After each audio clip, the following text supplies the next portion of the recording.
All right, welcome to the Desert Blockchain monthly session on Wednesday, January the 31st, 2018. We're at Grand Canyon University, and I want to thank everybody for being here tonight. Thank Grand Canyon for allowing us to use this awesome space. And tonight we're going to be talking about, well, we're going to be building some blockchains at different levels. We're going to start with a very basic blockchain.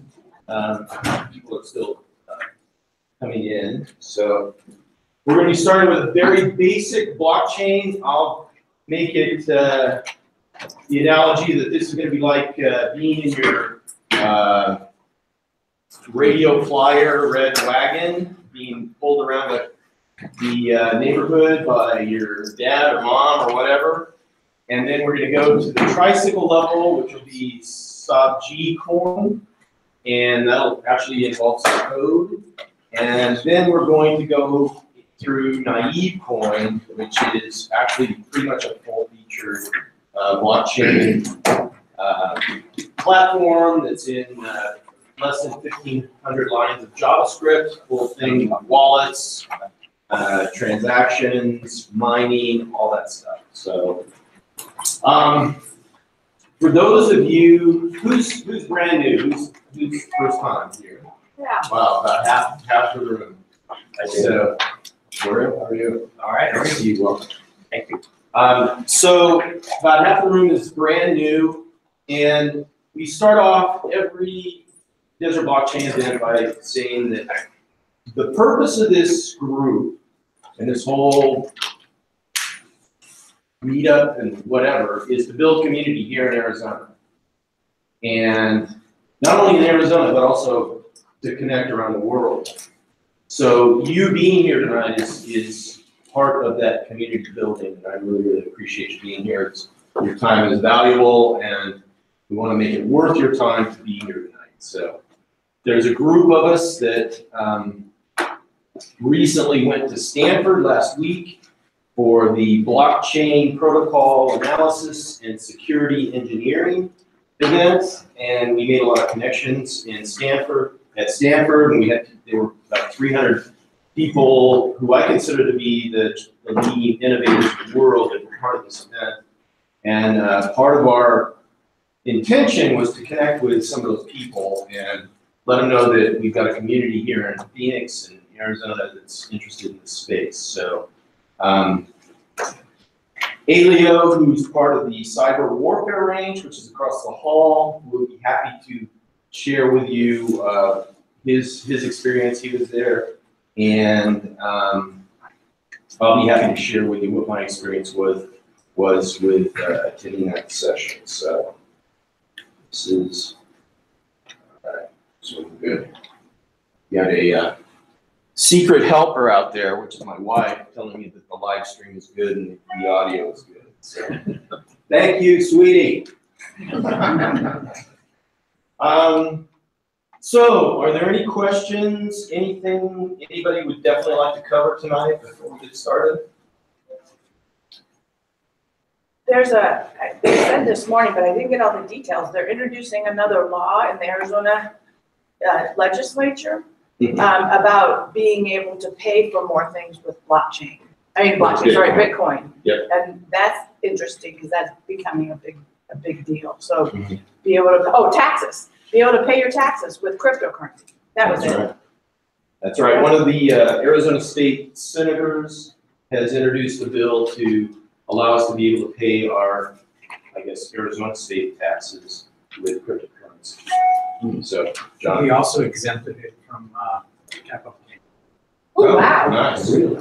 That's what was that same thing? So one of the Arizona state senators has introduced a bill that would allow the payment of, Arizona state taxes in cryptocurrency, and John is saying that would, and he's also proposing that it would be exempt from capital gains tax. So, but I think that's just a bill right now. And we also have a FinTech sandbox bill that's pending that was introduced by Representative Jeff Winninger. We have one of our United States congressmen, David Schweikert, is the co-chair of the Congressional Blockchain Caucus. And Congressman Schweikert will be talking at the ASU Law School on February 21st about basically policy. He'll also be talking at the Blockchain Day, which is associated with the Phoenix Startup Week, and that will be February 22nd. That will be from 4:30 to 5, I believe. So, in addition to all that, we also have the first Arizona Blockathon, which is happening this Saturday here in this room at 9 a.m. But it is by invitation only, and it's for people that know how to code, basically. Whatever you know how to code, you're probably going to get an invite. Let me know if you'd like to participate. And it's also open to designers, like web designers and people that are experts in design thinking and that sort of thing. So we really want to take this new realm and add the human interface to it. Because the human interface, as you're going to see a little bit later, is really, really lacking. So that's why we're inviting designers as well as developers to participate in this. And this is designed to be an ongoing set of events, and it's sponsored by Canyon Angels, which might lead to some ability to take whatever's created on Saturday and bring it forward to the next step and make a prototype over a 6-month period on a part-time basis. So I've been to a lot of hackathons and events like this, and people come together, they create some awesome stuff, and then they get excited, and after a week or two, it kind of fizzles. We'd like to take this blockathon idea and move it into the realm where we can actually put some support behind the teams that create these things and move it to the next level, so that we're actually, in addition to exploring and collaborating, we're also creating some innovations that have success. Any questions about all that? It's participating in the blockathon is still open. It's still open. It was oversubscribed, and I had to invite some people to the sidelines basically because they didn't code. So there was a little confusion about that. So there's, I think, maybe 20, 25 people, and I'm going to be sending out some invitations tomorrow. Okay. So. Because I have a friend who codes, he actually just created a token, and I'm trying to get him to participate. Please have him sign up. Okay. It's on the meetup. Have him sign up, and I'll reach out to him. Thank you. Any other questions? Okay. So again, we're going to build the Radio Flyer Red Wagon, the tricycle, and a bicycle in terms of levels of sophistication for the blockchain. So let's get started. The first blockchain we're going to make is going to be made out of New Times issues. Okay. So we're actually going to make a blockchain out of this. So I'm going to need an assistant. And Corey, watch your step over there. There's cords and things like that. Okay. But I'm going to be asking you to put some papers up on the board and writing some things using this marker. Okay. I also would like another assistant to help distributing the New Times as well as, cool, okay. All right, so we're gonna make some comparisons, and in a publication like this, part of what it represents is freedom, freedom of the press, okay? And the blockchain is something that represents freedom as well. Because we've got this thing called Bitcoin that has sprung up. There is no LLC. There is no corporation behind There was a 9-page paper that was written that, I'd also like to introduce John and Rick from Acronis. They're joining us tonight. This is their first Desert Blockchain event. And if you're not familiar with Acronis, Acronis is new in town. Go ahead and have a seat. Acronis is new in town. It's a cloud storage and backup company that's global, and they are going to be starting a research and development center. You want to say something about that, John? Hi, I'm John. I'm the president of Acronis. So, in 2 minutes, we started as a backup company 14 years ago. We're now follow a full spectrum of data protection. We have blockchain-enabled fingerprinting in production, for example, and we have ransomware protection as well. We just opened an office here in Scottsdale, so this is Phoenix, but in Scottsdale, and there are telesales. We're going to open an R&D center. We actually have 2 development leads here this week and next week to look for homes. And once they're in here, we'll start building up that center. So it's very exciting. Good. And how can the community support Acronis and what you're creating? Sell more of our stuff.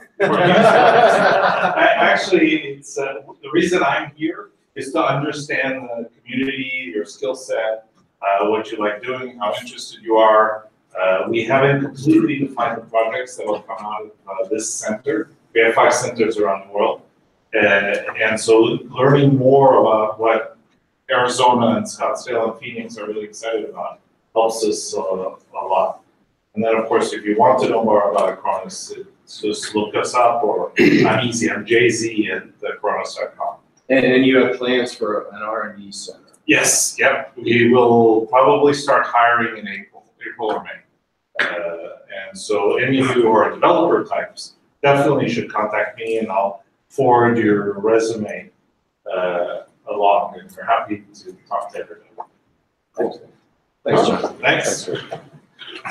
So, back to Bitcoin. Bitcoin started as I think it's 9-page white paper, and now it's worth, it's a construct that's worth, what, close to $200 billion? It was higher than that. And it's something that, I mean, anyone that had the technical knowledge and the vision, and I mean, obviously whoever wrote it or the people that wrote it were very, very gifted. But it's akin to starting like a newsletter, okay? Any one of us could take a sheet of paper, basically one of these, and we could take a pen and we could write out a newsletter, and we could start to circulate it. Well, that's kind of the analogy that I would like to make around a blockchain. Because a blockchain really is, in some senses, just a form of communication. It's, anybody could do it. Anybody could start a blockchain. By the time you leave this room tonight, any one of you could start a blockchain in 10 minutes or less. The phenomenon is we have seen something called Bitcoin and Ethereum and others expand into these mammoth communities where people all over the world are starting to use these constructs. That's pretty extraordinary in a very short period of time. So it'd sort of be like if we wrote out a newsletter and everybody started reading it, or a lot of people started reading it, and within like, well, in Bitcoin's case, it's what, 8 years? All of a sudden we've created something that's as popular as the New York Times or the Wall Street Journal or whatever. Same thing with Ethereum, even shorter period of time. So let's do a blockchain, and we're going to build it as a community. So the first thing we need is nodes. Who would like to be a node? Just raise your hand. John, if you would pass out and we got 10 issues of the New Times. And we've got 2 more issues that are sequential. And everybody can check to make sure they're sequential. Oh, by the way, this, those nodes a little more broadly, okay, no more conceptualization. Got 2 left. so 10 nodes. Okay. And now, John.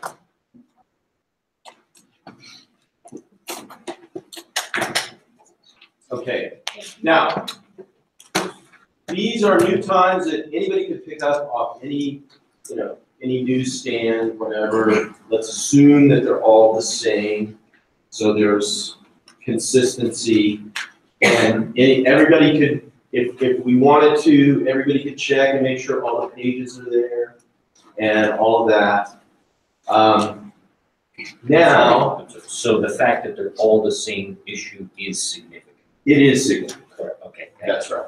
We're gonna build upon that uniform nature of this newspaper. The difference is, this newspaper came from a central authority, the New Times. They had complete control over the content, okay? So now, let's change something that is uniform, that's coming from a central authority, and let's create our own blockchain of it. And the way we're going to do that is, out of the 10 nodes, you are now eligible to become a miner. So John has 5 tickets. We'll need 5 miners, 5 miner nodes. So whatever 5. They Tear- get half, the other half. Yeah. Tear off half, and go ahead and let them tear it off so that they can see that the numbers are the same. Because that, another part of what we're going to be demonstrating is how do we create this decentralized trust. And if we had real money on the line, you'd be a lot more interested in the integrity of this ticket system. Sure. You would want to know that this is a fair drawing. Okay? All right. So I'll let you handle that. Let's let this lady pick a ticket. Who's the lucky one, right? Pick the lucky ticket. Okay. Can we read it? Sure. Okay. Last few digits. 06. 06. So That's me. okay. Vittorio, you are the miner. You are the winning miner out of the 5, subset of the 10 nodes. So now, to create our blockchain, So I solved the equation essentially. you solve the equation. Got it. So Corey, if you would put one of those sheets up on the board, and there should be, blank? yeah, there should be tape. Yep, they're already taped. Yeah, tape 1. Okay, not too high because you're gonna need to write on it. So we're gonna start with our Genesis block. So put a 0 up there.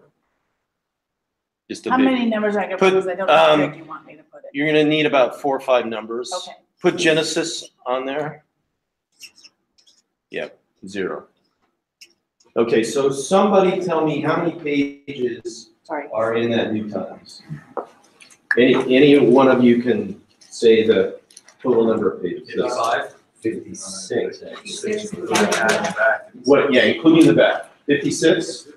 Okay, so put 56 right underneath the 0. And what we're actually doing is creating a hash. Okay, and I'll explain that in a minute. So we started with 0. We've got a blank. We've got our Genesis block, which has 56 items in it. Okay. And now, Vittorio, pick a page, any page of your choosing, and rip it out of the New Times. Tell us which page. technically it will be 2 pages. Exactly. 39 and 40. Okay, so everybody that's a node, all 10 of you, rip out pages 39 and 40 and just set that page aside.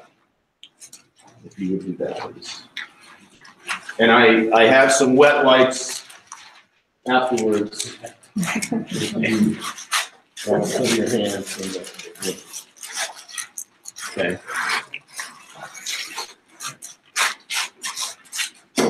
One confirmation. Okay. We got one confirmation. Okay, has everybody ripped out 39 and 40? So Corey, if you will put minus 39 and minus, well, excuse me. Let's do it this way. Put this underneath here, like right there. Okay. Put 39 on that one. And 40 on this one. Okay, and then put like arrows. Arrow there and an arrow there, using that. All right. And put like a minus behind each one of those. Okay, so we're subtracting those.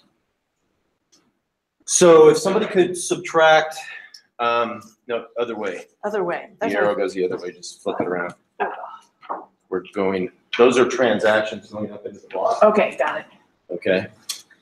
So anybody, please take out your calculator and subtract 39 and 40 from 56.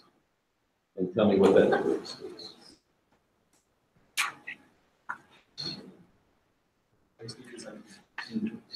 We've got math geniuses in the room. Nobody needs a calculator. It's a negative number. I know, it's a negative number, that's fine.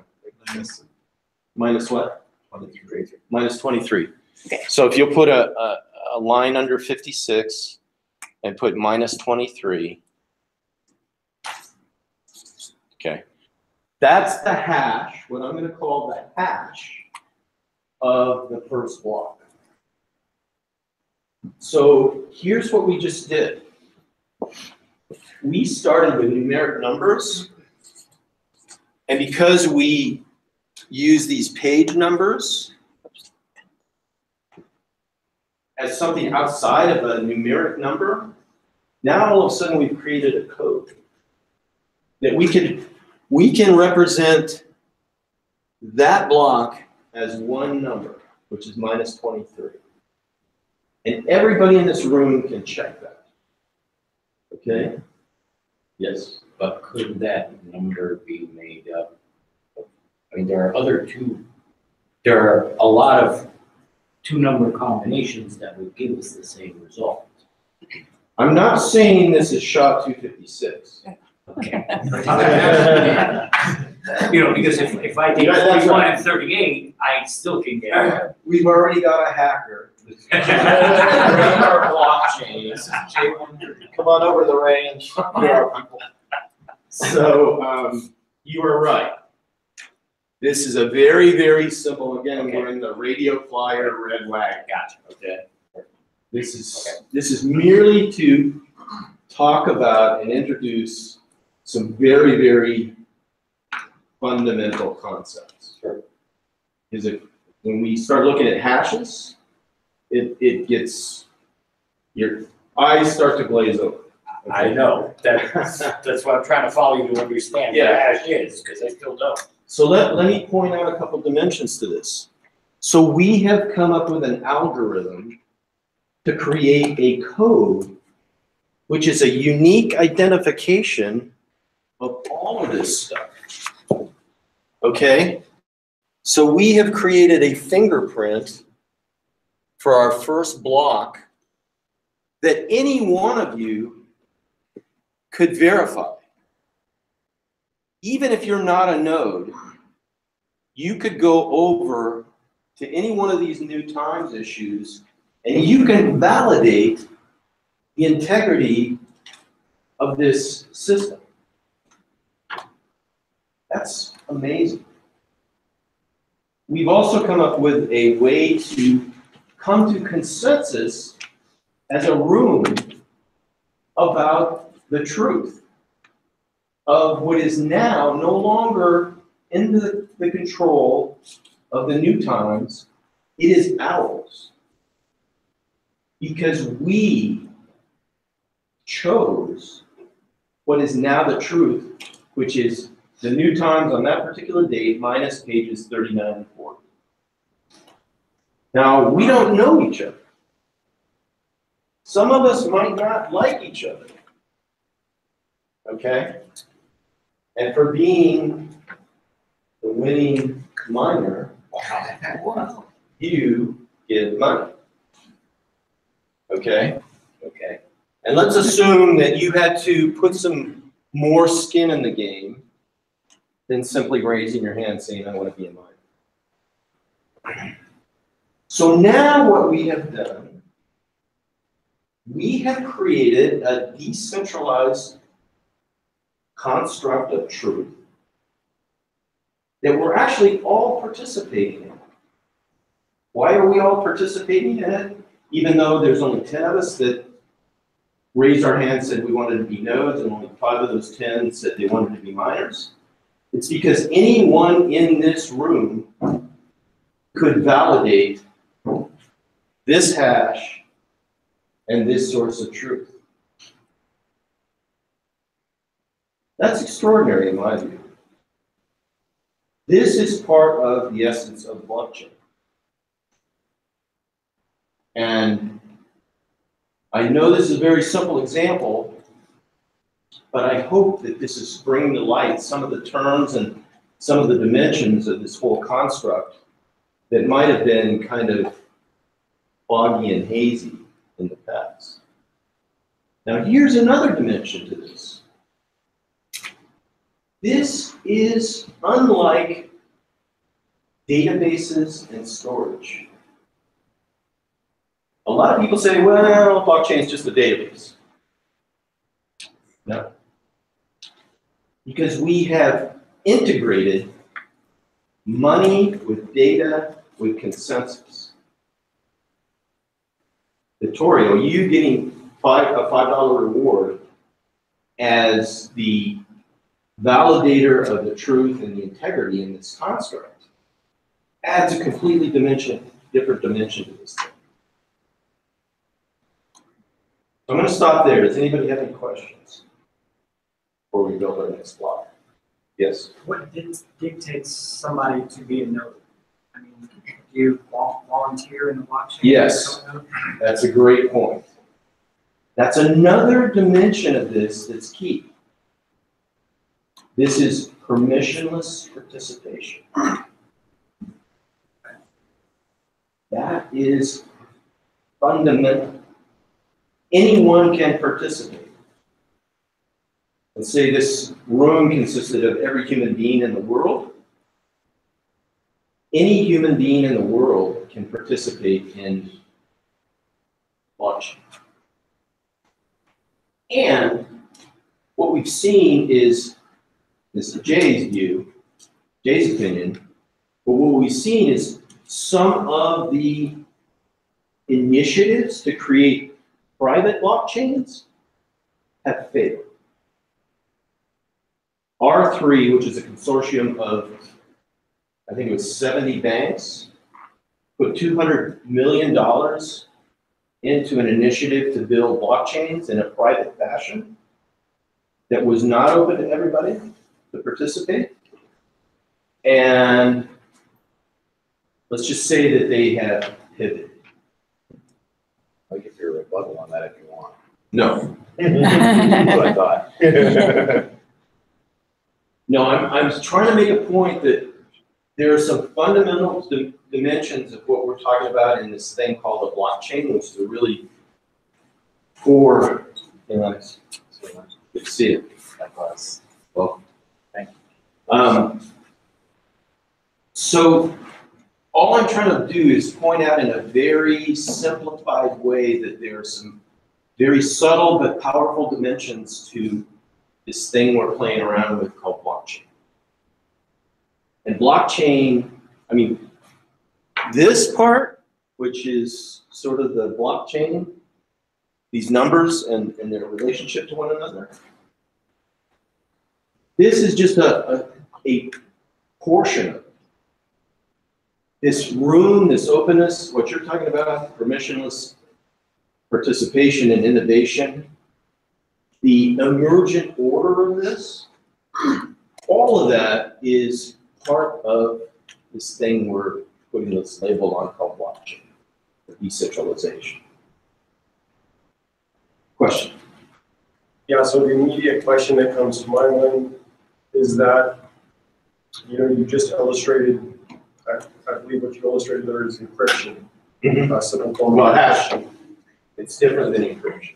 And basically, it's like providing a key for all the nodes to be able to come to an agreement, right, on what the consensus or what the truth is. So I think I heard this week that Australia introduced some kind of legislation to sort of ban encryption of consumer data, and essentially what the Australian government was saying was that they felt the government should be able to see all information. There shouldn't be anything that the government need to get into can see. So Australia was, you know, that legislation will be going through the process there. So what is your thoughts on encryption in general and the question of how much privacy or lack of privacy is acceptable? Great point. You're bringing up another fundamental dimension of this whole ecosystem and construct and initiative. And it goes to the permissionless nature of it. This is creating a fundamental, say, conflict with our legacy policies. So all of our trust, all of our order, all of our truth that's been, we've given the Australian government and United States government, every government in the world, this trust and this power and this responsibility to protect us, all of a sudden that is at odds with this. Because encryption and the hashing is outside of the control of the governments. By design. And as Elio will tell you, it's tested on a daily basis by state actors. So if we were to actually do SHA-256 and beyond and the other encryption, elliptic curve, cryptography, and all that stuff, there are huge incentives to crack all that stuff. And this is a fundamental piece of the philosophy, which is if we give one person a key or one entity a key, the Australian government a key, a backdoor, we have weakened, if not destroyed, the entire foundation. Does that answer your question? Now, back to the policy, Jake. Can I add a quick footnote to that? Less than 30 seconds. So the new term is called responsible encryption. It is anything but. This is a debunked, terrible idea that we argued in the 90s. Back then it was called key escrow. And we argued for about 5 years. It was called the first crypto wars when Phil Zimmerman created PGP. We all agreed this was a terrible and stupid idea. You either have full unencumbered encryption or you have none at all. There's no in between that's worth anything. And so they're bringing it back now. I was actually arguing with the lady that was the legal counsel to Obama under both his terms, and she was pitching responsible encryption. If we are dumb enough to buy into this like Australia is, it will set our nation back at least a few decades, and we may not recover from that. It will be irreparable harm for our security posture as a country. So just remember, responsible encryption is not, there's no such thing, at least not the way they're pitching it. John, what's that? You should explain who he is, why he's got. Oh, yeah. So this is Elio Grieco. Elio is one of the, I would call him a central figure in the cybersecurity community here in Phoenix and Arizona and beyond. Elio is one of the core people that's associated with the Arizona Cyber Warfare Range, which is just across the hall. And he's passionate about security, cybersecurity. And he's devoted a ton of his life to improving cybersecurity. And, you know, I thank you for that, Taylor, because I know you're passionate about it. And I know your fundamental reason for that is because you want us all to be safe. And you want things to work, so. Any other questions? We can take afterward on that point. I may be jumping ahead, but can you tell us what the difference between a miner and a node is? What is the difference in their role? What do you think? Well, I understand the miners. What you've just seen. I understand the miners. I don't understand What's the miner's role? Well, the miner is actively solving or trying to solve these equations for a reward. That's Said in very simple terms. Yeah, but why? Why is that a key part of the community and a key part of the construct? Well, because without any miners, the blockchain cannot exist. Well, it can. It can, Also, it provides the consensus. yes. It's That's part correct. of providing the consensus. Unless we have majority minors, we can't have consensus. That, Like 51 people in 100, right, you know, that's, minors saying this transaction is good, then that's it, that wins. Yeah. That Right. not- we didn't go over the ground rules. I didn't give you the desert blockchain, let's build a blockchain white paper. Right. So you can see what the rules are and kind of discovering them as we go along. But as a community here, we have implicitly or explicitly agreed that the source of truth will be determined by a miner that wins the draw. And you win the draw, in this case, by picking a ticket, but in the Bitcoin case, you win it by expending a certain amount of electricity or energy to solve a particular problem. Right. That That makes sense. equation will also have to be confirmed by other miners. Anybody in the room could confirm that. Anybody could pick up those tickets and confirm that there was a fair draw and all that stuff. Does that make sense? So the miners are the key part of determining decentralized distributed consensus in proof of work. Right. And one of the things that we explored, and is under exploration in the whole realm, is how do we create new ways to come to consensus? Nathan, who just joined us in the back, has RavJab. Close enough. Okay. And he's actually creating a blockchain and a whole construct that uses proof of competition as the method for consensus. I don't know how it works, but we have at least one person in the room who's trying to create something new, innovating in the realm of consensus so that we don't have this ridiculous computational war going on that's expending a ton of energy, that has created many, many multiples of computing power greater than Google, Apple, Facebook, all of them combined. Okay. Okay. But so what is the role of the nodes as opposed to the miners? So the nodes are basically holding a version of the blockchain that everybody can look at, basically, or check. But they're not actively involved in solving the equation. Not necessarily.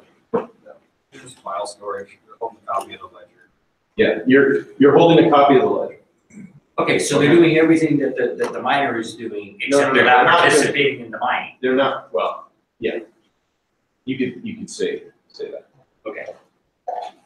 Okay, so shall we, yes. For what may be helpful to understand. So our blockchain example resulted in a hash of -23. How would you explain what's the purpose of this -23? Perfect. So imagine we could take the entire Library of Congress and we could run this hashing algorithm on it, and we could come up with a fixed length code like this 23, only be longer than 23. And if so much as a comma changed to a period, in the Library of Congress, we would come up with a completely different hash. That's amazing. So we talk about cybersecurity, and we talk about how do we maintain data integrity, and how do we know that somebody has or has not messed with our computers? Well, this hashing algorithm and method is a way to, at a glance, in a summary, determine, do I have the data that I think I have? Does that make sense? We often call it a fingerprint. A fingerprint. Basically, can tell you. Yeah. You mind introducing yourself and let us know why you're here? I'm Adam. I'm a web developer. Okay. Studied cryptology in undergrad, so. Cool. Are you with a company or anything? Someone. Super. Are you going to be with us Saturday? At the block? I'm a night owl, so I can't get up that early. Sorry. I got to bed at like 4 or 5. All right. So that's yet another dimension.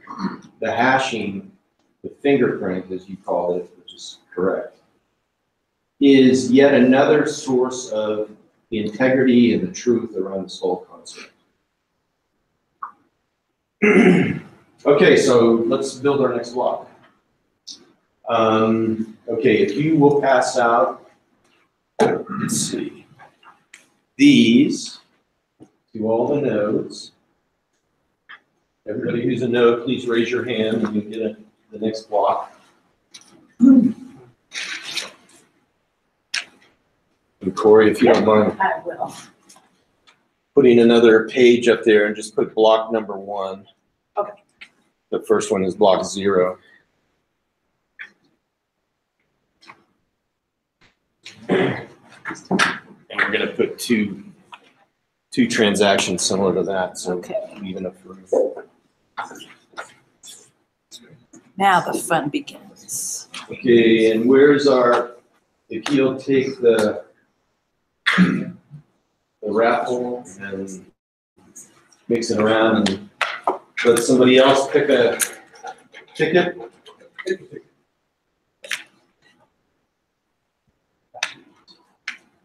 05. 05, who's 05? Hey, Matt. Awesome. You get a mining award.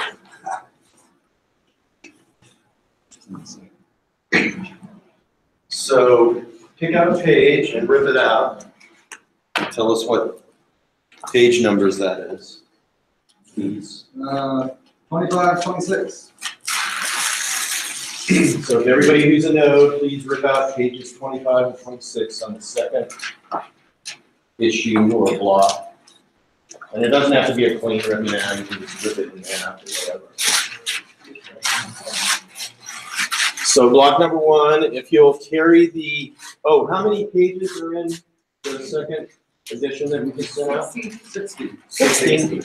Okay, so put 60 up there. Put minus 23 and then 60, and then subtract those pages. What pages were in that? 25 and 26. 25 and 26. Bases up. Yep. So minus 25 and 26. Minus 51. Minus 51 is the total. Okay, Oh, so no, I'm sorry. It would be 60 minus 50. well, so we do this minus 23 plus 60 minus 25 and 26, and that's going to create our overall hash. It's blocked for the last one. Minus what? 38. Minus 38 is our new hash. No, I'm sorry. No. It's 9. You guys tell me, Goodness. I'm not doing the calculations. 25 plus 26 is 51. 60 minus 51 is 9. Got it. Okay, so 9 is our new hash? Wait. Minus one. It's it has to be a minus. There's almost. Yeah, it's gonna, I think he's Minus right. 23 minus 9. It's spread out. Okay. Yeah. Can't get So it's not minus. We don't have Apparently. consensus. We don't have consensus, you're right. Let's start. Yep, you're turning the arrows perfectly. So you guys figured it out, I'm gonna. Work, I did the most math. It's Minus 26. Minus 44. Minus 14. Minus 14. Minus 14. Minus 14. Okay, do we have a Minus consensus? 14? Yes. Okay. So do you see what just happened there? Yeah, that was perfect. It Before was the perfect. blockchain, What's that? is that what happened? Before the blockchain, you had different answers? Yeah. We rejected, well, and people could manipulate the answer. We rejected it. We rejected an answer. We had a winning miner determine what was gonna be the new block by ripping out page 25.6. We have created our own truth. And then we've got 2 issues of the New Times that came from a central authority. We've modified that to our own custom needs. And you don't have to have some data coming from some central authority for blockchain. But we've created our own uniform set of information that we all agree upon, because we could all check the calculations. And we all agree that the process was according to our, sort of like our constitution. And the other thing that's going on here, which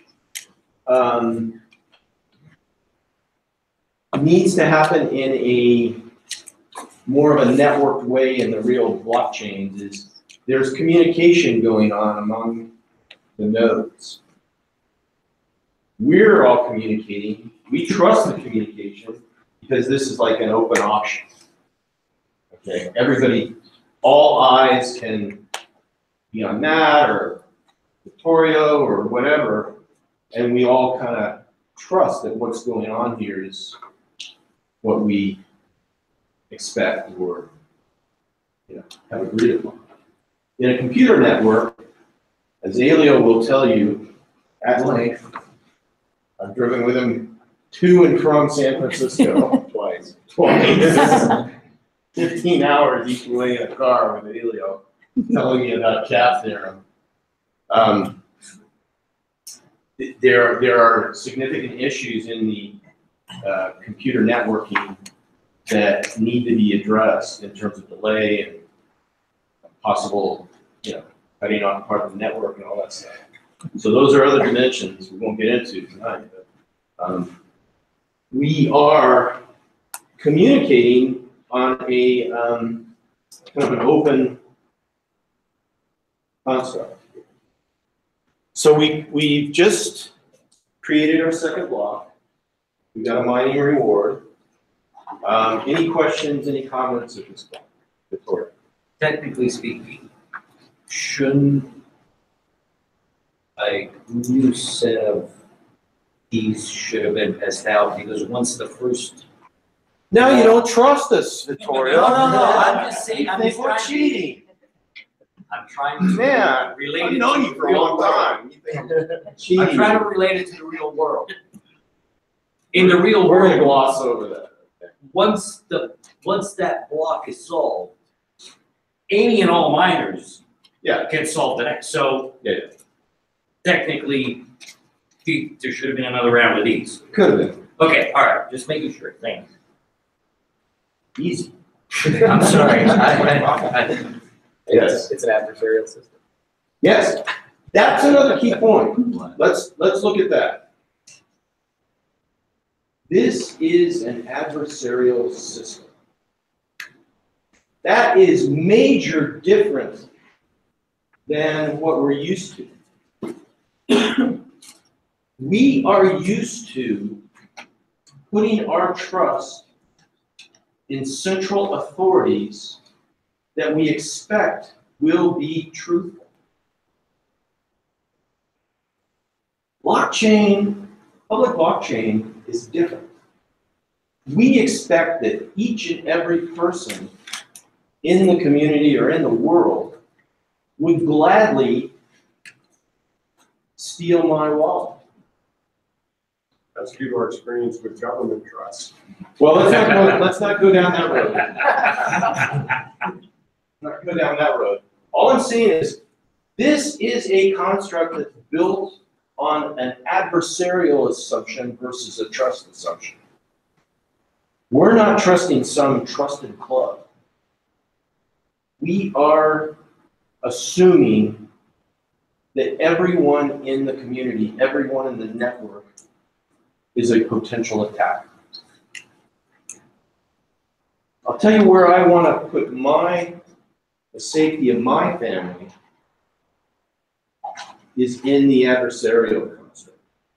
However, slight caveat to that, we're assuming that any one person may be an attacker, but we're also assuming that not more than 50%. And actually, there's some mathematical stuff saying that any system, the actual attack threshold is actually 34%, because we can do concentration and dilution attacks with traffic shaping and partitioning and whatnot. So, but there's a certain threshold. That's a valid point, but it's a subset of what we're talking about, because all we're talking about is there's a fundamental difference between blockchain and what we're used to. We're used to trusting some sort of central entity to be fair, outside of corruption, and treating us honest or having our best interests at heart. Blockchain is different.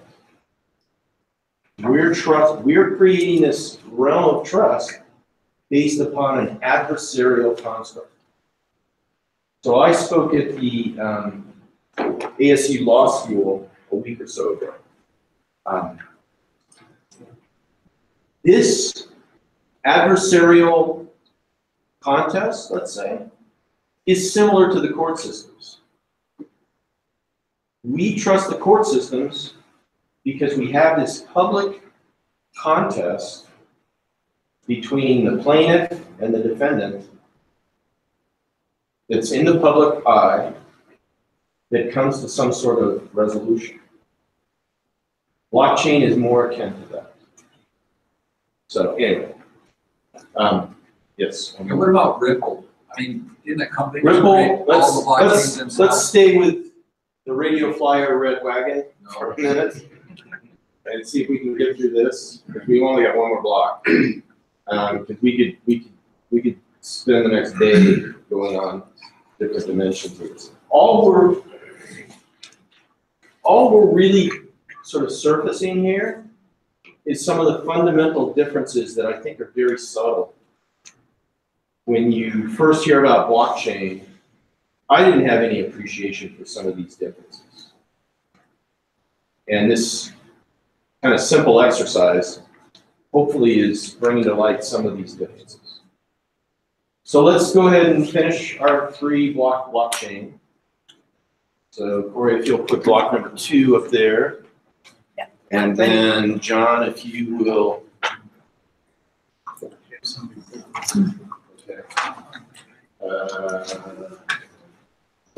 You want Just did it. Go ahead and read. The last 2 numbers. Okay, 03. Okay, 03. There you go. Okay, Jeff.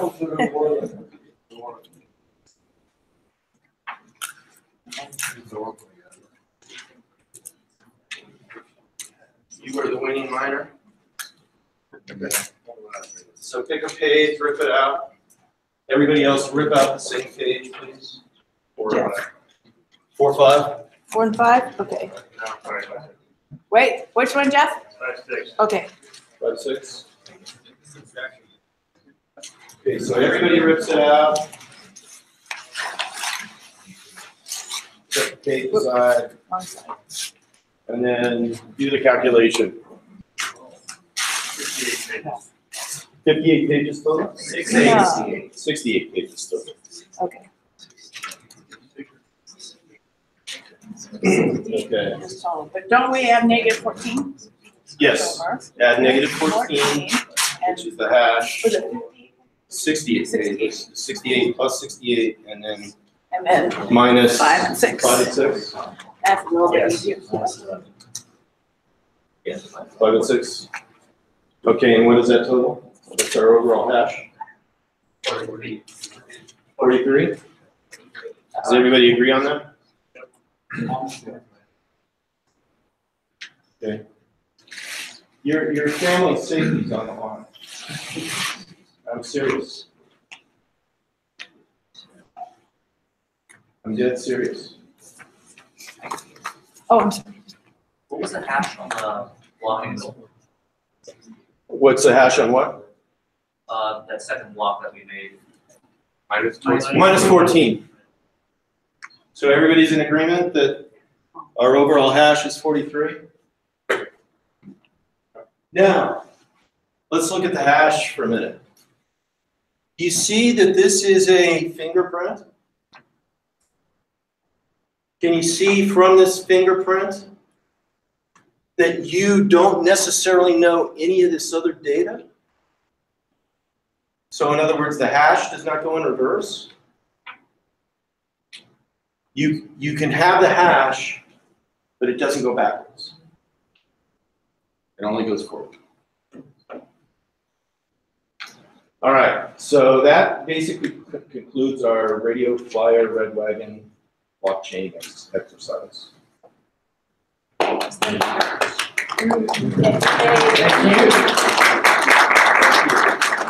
And we did that as a community. Jay standing up here and doing this himself, ripping out pages, doesn't do anything. It's only as a community that this makes a difference. And when I'm talking about the safety of my family, I literally mean that. Imagine that we, in like 2 or 3 years, are putting our families into autonomous vehicles. And we're expecting them to get from point A to point B. Do we really want to trust that the centralized databases will not be hacked, will be the source of truth in this distributed system that's carrying our kids and our wife and whatever? You really want to trust them? Waymo just said in the paper today they're expanding. Yeah. They're expanding here in Phoenix, yeah. Yeah. We need a lot more cars for driverless vehicles. I mean, I think about, well, you should see the extent that Alio goes to protect his data. It's crazy. Not fun using. It's not fun. And Not fun, no. it's What could happen? what the things that he goes through to do simple things like we kind of take for granted are crazy. And every time I press the button on my garage door, I think, I do not want to go back to the old key system. Or should you? Those are easy to pick. Well, they are easy to pick. All I'm saying is that the direction, the vector of our society of humanity is to more and more connectivity, more and more reliance upon things that we assume are secure. And if there's a breach in that security, it can have a bigger impact than what it would have had. Illustrative examples? No, later. And, well, yeah, You need to come over to the bar. Yeah, you want to, we are gonna retire to the bar, or whoever wants to go to the bar next door. And that's part of this whole event is, you know, you being here at 6 o'clock and networking and meeting other people is as valuable or more valuable than this little blockchain thing exercise. All right, so I think this is an awesome discussion, and I really appreciate all the questions. So we're going to go through the tricycle and the bicycle just to kind of give you a sense of what's available. So this gets into the more technical side of things. So let's go to the tricycle.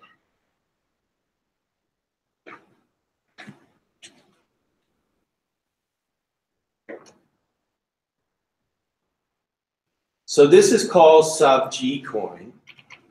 This is open source. It's basically a blockchain in JavaScript in 60 lines or less of JavaScript. And this is kind of fun to play with. Here's the GitHub repository. You can see, well, 69 lines. You can see all the code. It's really simple, really easy to play around with. And he's got another, and there's a video that goes with it. It's like 14 minutes, 14-minute video where he actually codes the thing. But this is the code, and this is actually a blockchain. And thanks to Aleo, I've got a laser pointer. But this is your index number 1, your block number 1, which is the same as the Genesis block. Here's index number 2. And here you can see we get into these hashes, which is what we were calculating over here. But this is SHA-256. And this uses something called, let's see, Crypto.js as, let's see, a dependency up here. Delete hash. Line 1, yeah. Crypto.js right there, SHA-256. So that's a library that's up there that you can use. You can calculate these hashes and as part of your code. Just to kind of show you how this works. We've got an amount of 228. I actually went in and changed the that amount, and let's see. If I rerun this, see it changed to 8. So from 288 to 8. So this actually works. And I won't go into the details.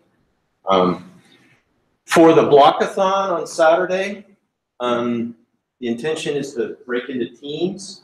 And basically, if you can go in and change an 8 to a 20 or whatever, that's all you need to do to qualify for completing the blockathon. Real simple. So anybody that's out there that's listening, that's thinking about participating in the blockathon, and if you think you don't have the skills or whatever, you do. So it's more important to get your hands into the code and play with it and experiment. And also be part of a team where you can help one another and you can start to kick around ideas.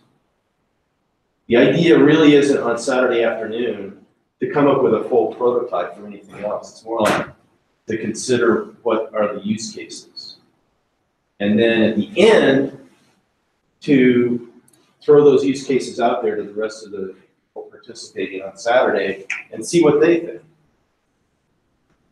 So anyway, I think that's about all I want to say about Savji Coin. Yeah, this is just... Which blockchain is that? All it is a very, which blockchain is it? Like, is it Ethereum blockchain? No. No, it's JavaScript. No. It's just JavaScript. It's just like, you can think of it like taking this sheet of paper and putting like, you know, Jay's weekly newsletter on. And then writing, you know, Jay went to Grand Canyon University on Wednesday night. And then passing it around. So it's not a particular blockchain. It's just following the blockchain construct format. So the blockchain you build on Saturday will just run on your machine. It won't, there will be no nodes in this blockchain. In this particular construct, that's true. In the next one, we'll actually have nodes that talk with one another, that reconcile their blockchain. So that's a perfect question to go to the next blockchain, which is Naive Coin. So now let's get off our tricycle and let's get on the bicycle.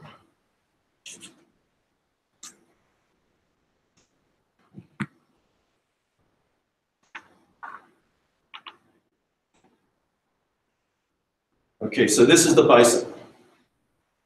So this is, you can find this in Hacker Noon. This is kind of like the overall explanation of Naive Coin. Cryptocurrency implementation in 1,500 lines of code. It's all JavaScript. It's using something called Swagger, which is an API construct for documentation. And I'll show you that in a minute. But this is a really, really cool way to build something that's bare bones basic, that actually works, that has most of the functionality of an actual operating blockchain. So let's see. We might have lost the Hangout, at least on one. Anyway, the other thing that I like about this, in addition to being pure JavaScript, is he built it using something called Ramda. And Ramda is a functional programming approach to JavaScript. Sort of like an introduction to functional programming. If you're not a developer, what this means is functional programming is a way to create something that is more formal than your regular JavaScript. And there's a lot of effort going on in things like Ethereum and others. Tezos, the big popularity of Tezos was formal verification, formal methods around JavaScript, around the blockchain coding. And that's a key part of adding to the trust and the integrity of these things. Because we've seen things like Ethereum, where the code is very complex, and somebody presses a button, and $130 million disappears like that. And then we saw the DAO, like a year and a half ago, where there was, what, $70, $80 million that was basically diverted because the code was not as sound and formal as even, what this is proposed. So does anybody have any questions about this? Let me show you a few other dimensions. So here is the GitHub repository. You can go in, you can look at the code, you can play with the code. He's got some nice graphics. These are all the functions you can do. You can get the blocks. You can get wallets. You can create wallets. You can do. You can add peers. This is running. What you're looking at is running on a Raspberry Pi. This is a $35 computer board. When you add the SD card and other things, you might get up to maybe 60, 70 bucks. So part of the beauty of this is not only is the code free, But you can run this on basically a, less than $100 node. That's really powerful. You can also run something called IPFS, the Interplanetary File System on this. Now that opens up like a mesh network that's very inexpensive. And the more nodes there are, the less cost there is, the harder it is to defeat this. If that makes sense.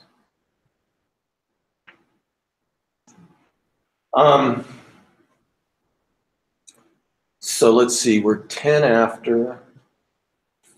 So on Saturday, we're going to get into more depth on this. Let me show you one more thing, just the,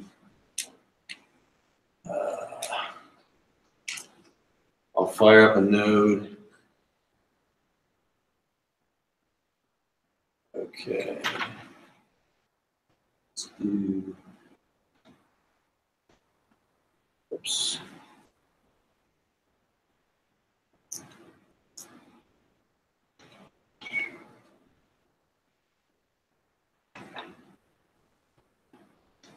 Okay, so that node started.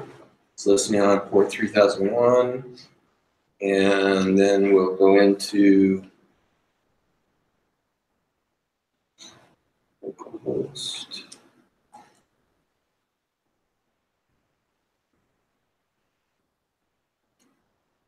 That's node peers.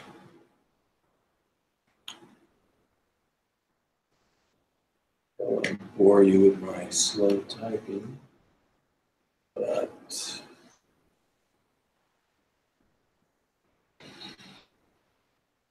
okay, so this is the Swagger user interface, and basically we can go in here and just to give you an idea of some of the operations.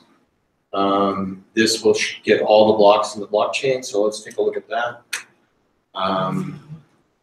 We scroll, well, let's fire that up. So here is the, let's see if I can expand this a little bit.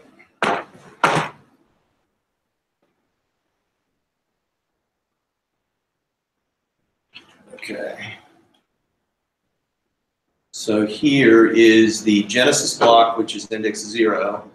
This is the ID, and then we come down here to the hash. This is supposed to start with a 0. I don't know why it doesn't. It might be a bug in the system. But if you, here's block number 2, which is listed as 1. You can see it's got transactions. And this hash starts with 0, which is a result of the mining. And this is block number 2. So it takes the previous hash, adds in all these the transactions, mining was done, and let's see. Here's the hash. So that's the hash for the third block, or block number 2.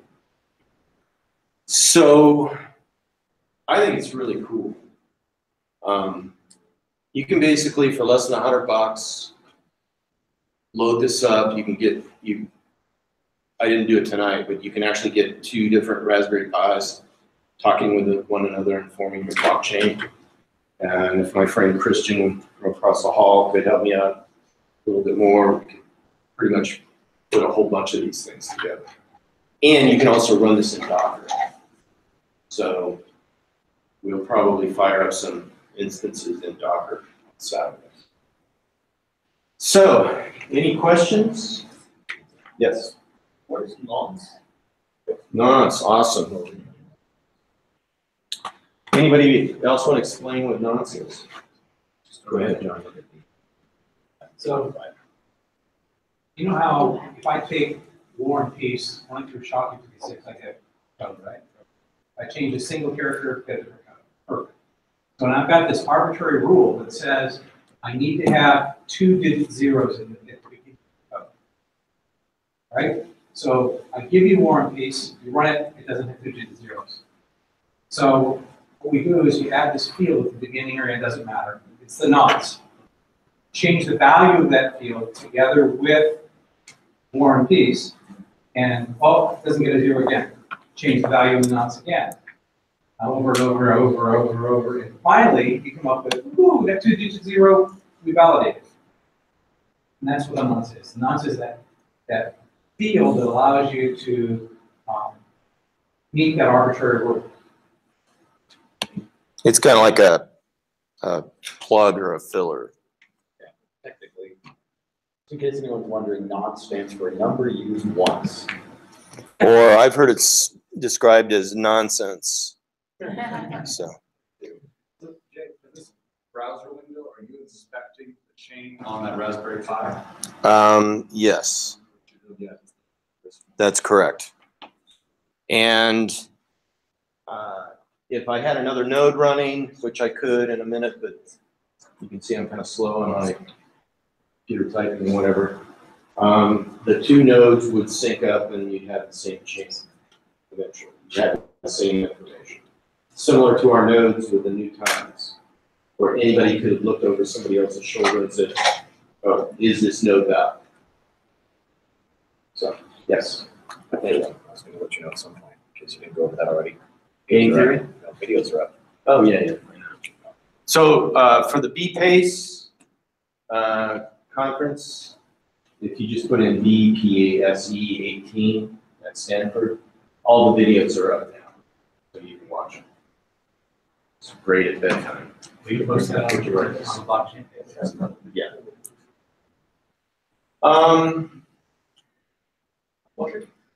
Okay, so what other questions? What's the Raspberry thing? Okay, so a Raspberry Pi is it's a small board. It's called a small board computer. You can go to Fry's Electronics and you can buy one of these, or you can go to online. Amazon has them. Amazon has them. It was a computer that was designed to teach like people how to code, how to use Linux and other things, Python and so forth. Become very, very popular. In addition to being a computer, you can also attach devices to it, like Arduino and sensors. You can create an entire, sensing, motorized ecosystem. You could fly drones with this. You can do all sorts of home automation. This can be an entertainment center. It's absolutely amazing what you can do with a Raspberry Pi. So. That's different from Arduino. So an Arduino is like a microprocessor that's used to control things and gets sensing data and so forth. You might think of it like the Raspberry Pi is like a car or truck, and an Arduino might be like a trailer. Arduino makes like 10 different ones. They have one that's a big one. Okay. It's just a different small board computers. Yeah, they're different processors. The point is, you don't need a huge, expensive machine to run this stuff. It can be, you can run a blockchain on pretty much almost nothing. There's even cheaper Raspberry Pis called a Pi Zero. That's like $10 that you probably run the same code on. And you got to keep in mind the code that you just saw, that's not industrial grade code. You wouldn't want to put that out into the wild and have somebody, have the rest of the world try to challenge that. There's missing pieces to that. So, yes, question. What's your opinion on Lightning Network? I'm going to hold off on that. I'll be happy to answer that. And there at the Stanford conference, there was presentations on Lightning Network payment channels. We actually had Melanie Swan speak to the Desert Blockchain group about 2-3 months ago, and she did it on payment channels, which is basically what Lightning Network is. And I recommend you watch that. It was a really, really good presentation. Who was it by? Her name's Melanie Swan. So if you dig back through the past digital blockchain events, you'll see Melanie Swan talking about payment channels. Same thing as Lightning Network. Lightning Network, if you don't know, is an approach to scale Bitcoin and other blockchains that have certain limitations. If that makes sense. Other questions? What Yes. is the Swagger UI? Swagger UI is an API, it's a REST API platform construct to help document APIs, but it actually does more than that. I'm not a Swagger expert. Doesn't have anything to do with blockchain, it's just Yeah. for documenting this, standard way. You might think of it like kind of like a reader that does translation from English to German or German to English or whatever. So, Jason Horton, who's the co-organizer of this blockchain, who's not here tonight, has done quite a bit of work recently with Swagger. So if you've got questions, check with Jason, and he'll be there Saturday. So, any other questions, comments? Yeah, I got one, Jay. Yeah. So, one of the things that is more of a question for the community, I think, you mentioned quite a few times the word dimensions. If anything, this space has more dimensions than any other space I've ever sort of been involved with. There's so many different, any particular meetup that you have, there's 1,000 topics you could cover and fill the whole time. And so, to cover the dimensions, some of the things we talked about earlier around, privacy, some of the theoretical of centralization versus decentralization. So, that's an important dimension that we don't talk about that often in these meetups, but just wanted to, there's a lot of resources out there. So, when I first started to look into this, a year or so ago, on YouTube videos, like there's certain people that I found explaining this stuff really well and were helpful, and some people just were not so much, and it's hard to differentiate. But if you haven't listened to Andreas Antonopoulos, for example, he's got a video out titled "Blockchains versus Bullshit" that came out not too long ago. Those are two technical terms, by the way. It's a really good way to level set on some of the concepts. There's another guy I listen to named Suraj Raval, and he gets more into the actually building blockchain stuff like Jay's working on here. He's got a lot of videos out there. And if you want to get a little more radical, you could listen to a guy named Jeff Berwick that kind of is a little bit more radical. But so my question is, do you guys have any resources, either YouTube videos or what specific white papers that you've looked at that were interesting? I've read 100 white papers in the last couple months. It's difficult. Any other sources of information? Jay, I don't know if there's a way we can funnel some of this. I know your website has a lot of good features about in your community sharing, resources. How would you suggest that we could share this kind of thing? Or you have I think everything that you mentioned is great for introductory stuff. There's a Coursera course from Princeton that I think is one of the best blockchain. Let me touch upon how you started, which is we talked a whole bunch about dimensions, the dynamics of this thing. So,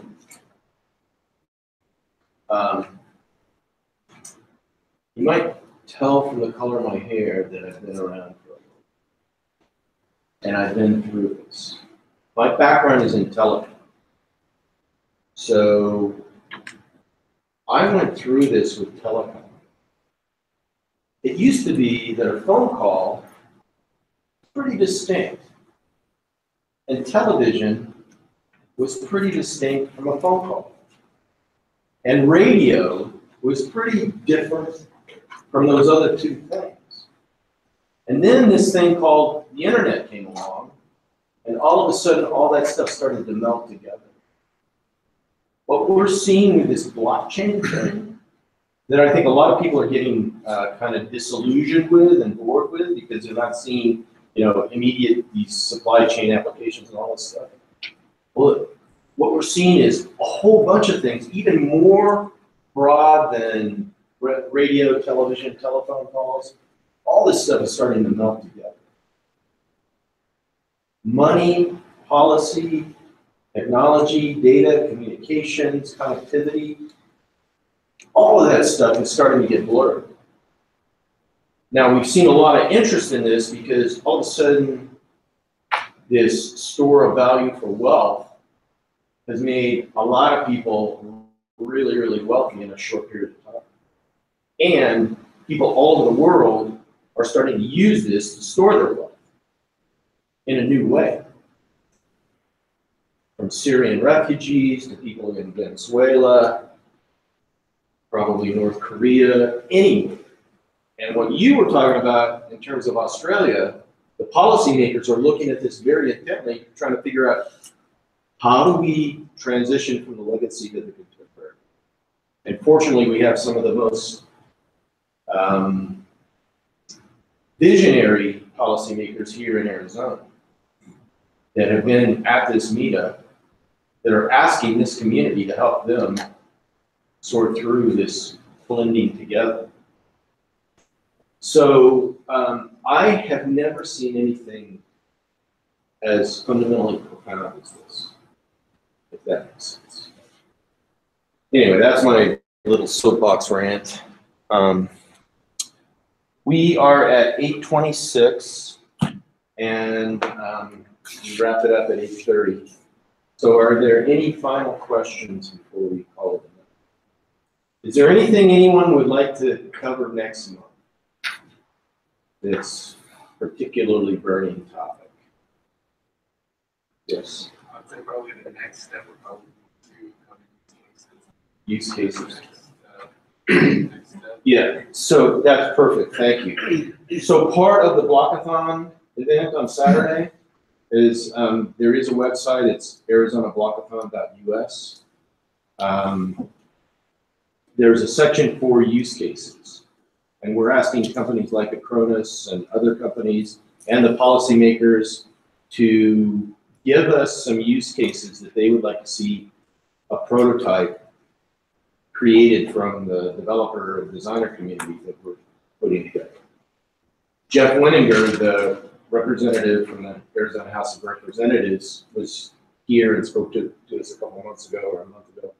And he's looking at, okay, how do we take something as easy as like fishing licenses or the registry for fishing license or the branding for cattle. How do we put that on a blockchain? How do we give it some sort of life and bring it to life and give it a use case? So we are very interested in use cases. We're interested in use cases in healthcare, cybersecurity, Internet of Things, legal application, all that stuff. So thanks for bringing that up. And maybe after this event on Saturday, we'll have some interesting use cases we can present to everybody as the next monthly session, which will be on February 28th. So, any other questions? Thank you so much for participating tonight. Thank you.